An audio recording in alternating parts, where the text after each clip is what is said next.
ثلاثة يدعون الله فلا يستجاب لهم. تین ایسے لوگ ہیں جو دعائیں بھی کرتے ہیں، رب تعالیٰ ان کی دعاؤں کو قبول ہی نہیں کرتے. کون سے لوگ؟ رجل كان له على رجل دين فلم يشهد عليه. کسی نے قرض لیا کوئی گواہ نہیں.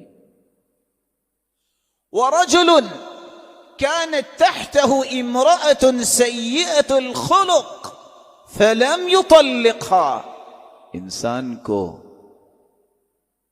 گھر کے ماحول میں اس طرح بے رخی ہے، بیوی بد اخلاق ہے، نہ اسے سمجھاتا ہے نہ اسے طلاق دیتا ہے، ساری رات ہاتھ اٹھا کے بیٹھا رہے، دعا قبول نہیں ہوگی. اور اس سے بڑی بدخلقی کیا ہے کہ وہ نماز ہی نہیں پڑھتی. اس سے بڑی بد اخلاقی کیا ہو سکتی؟ وَرَجُلٌ أَعْطَى مَالَهُ سَفِيهًا. تیسرا وہ شخص جس کی دعا کو قبول نہیں کیا جاتا، جو اپنا مال سفہا کے سپرد کر دیتا ہے. سفہا بے وقوفوں کو کہتے ہیں. قال ابن عباس رضی اللہ تعالی عنہ، عبداللہ ابن عباس رضی اللہ تعالی عنہ کہا کرتے تھے، وَلَا تُؤْتُوا السُّفَهَاءَ أَمْوَالَكُمْ. اپنے مال سفہا کو نہ دو. أَيِ النِّسَاء وَالصِّبْيَانِ. کچھ لوگ زیادہ ہی ایفیشنسی دکھاتے ہیں، اپنا مال بیوی کو دیا، اچھا تم تجارت کرو.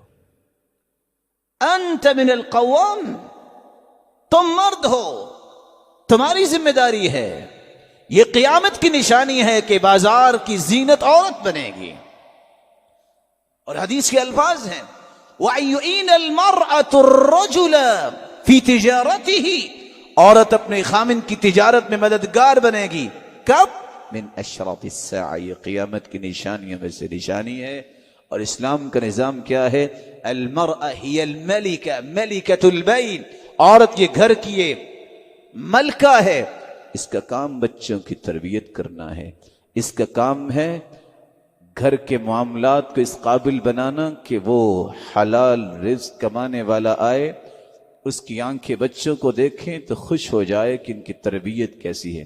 تربیت وہ کیسے کرے جیسے ہاجرہ نے کی کہ مدت کے بعد آئے ہیں والد ابراہیم، لیکن کس نے یہ آداب فرزندی سکھائے کہ باپ نے ایک مرتبہ کہا کہ بیٹا خواب آئی ہے اور آپ کو میں ذبح کرنا چاہتا ہوں، افعل ما تؤمر.